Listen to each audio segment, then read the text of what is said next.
हर हर महादेव। जय माता दी। सब दीदी भैया का प्रणाम बा, छोटे लोग को दिल से आशीर्वाद बा। ये माता रानी सब बहनों को सुहाग बना रही है भोले बाबा। हम तू त चल जइबो नैहरवा कैसे रहब गौरा जी। तू त चल जइबो नैहरवा कैसे रहब गौरा जी। के हो भंगिया हमर पीसी कैसे पियब गौरा जी। के हो भंगिया हमर पीसी कैसे पियब गौरा जी। एक दिन पी सब रौरा भंगिया, 2 दिन पियब भोला जी। एक दिन पी सब रौरा भंगिया, 2 दिन पियब भोला जी।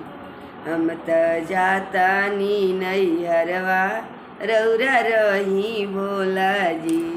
हम त जातानी नैहरवा रौरा रही भोला जी। हर हर महादेव।